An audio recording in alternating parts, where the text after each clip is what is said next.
Hello everyone, it is Lana and I am back with another chapter review of Mark Manson's book, The Subtle Art of Not Giving a Fuck. And this is chapter 8. One more to go after this and then we're done. Oh my gosh, this has been a really good book so far. Let's get started. So this chapter 8 is called The Importance of Saying No. And this chapter really focuses on, I'd say, deriving meaning in your life. And then he also goes into relationships, actually. This is the only place that he really addresses relationships. Alright, so he starts off the chapter with a story about, I'm going to say this is like midlife. He basically describes how he sold all his possessions, he put whatever was left in a storage locker and decided to travel the world unhinged, unhindered, and totally free. Now, he said, although he enjoyed this, after the, let's say, 55th country, the wow factor kind of dissipates. Now, and then the key part in this chapter is that he says freedom in itself isn't very meaningful. It's actually rejecting other options and narrowing your freedom and committing to one place, one person, one project, whatever it may be.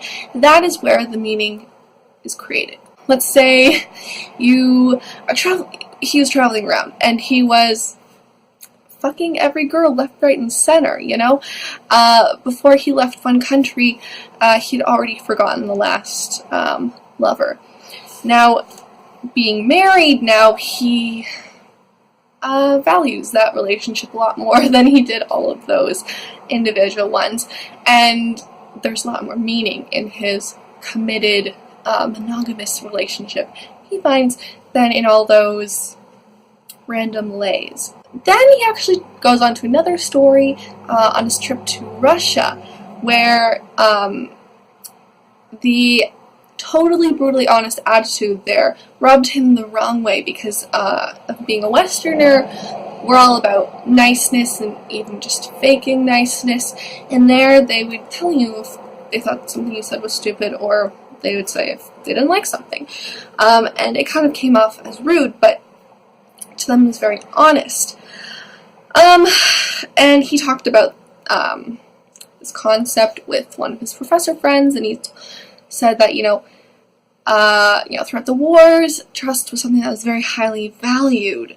And in order, they gave a fuck about trust and honesty. And so they rejected that fake niceness, those white lies, and were brutally honest with each other. Which goes hand in hand with saying, in order to give a fuck about something, you need to reject other things. If you stand for everything, you really stand for nothing. And that means you're kind of directionless, and you're also rejectionless. That's basically all he has for just the concept of freedom and whatnot. Now he gets into relationships. So he says that unhealthy relationships are one where people join together to escape their problems. I feel like that's pretty obvious. And then healthy relationships are one where people can criticize each other and take responsibility for their own problems, solve their own problems, so that they can be individually awesome people that they and their partner can be attracted to. It's kind of like be your best person, be the person that you would want to date, kind of thing.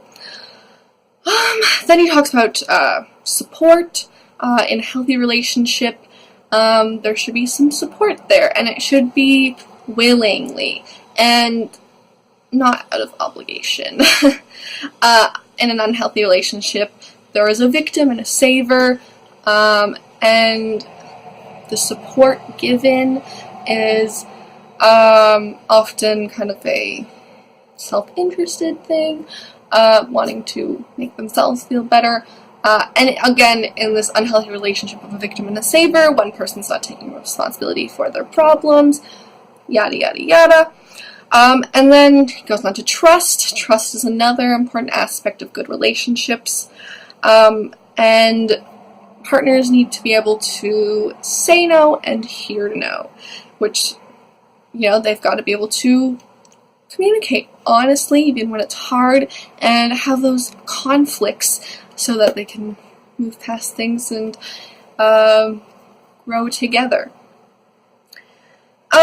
Then on the whole notion of trust, when he says that when people are talking about cheating, that is basically one person deciding that something else is more important than the relationship. They found it was more important to satisfy some sexual urge than to value the trust and the honesty in the relationship. And then the final thing on freedom, he says it's a lot. He started talking, and I'm like, hey, this is a lot like the rules of utility.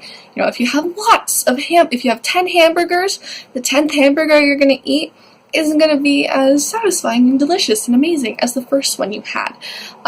So, yeah, take that as you will. You can apply that to anything else. And then the final thing in this chapter to note, he says, breadth of experience is good when you want to find out what you want. You gotta taste all the flavors to see which one you like the best.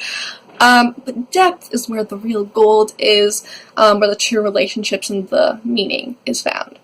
Alright, put away my notes because that's it for this chapter. Thank you for joining me, and I hope to see you in the next one. Peace.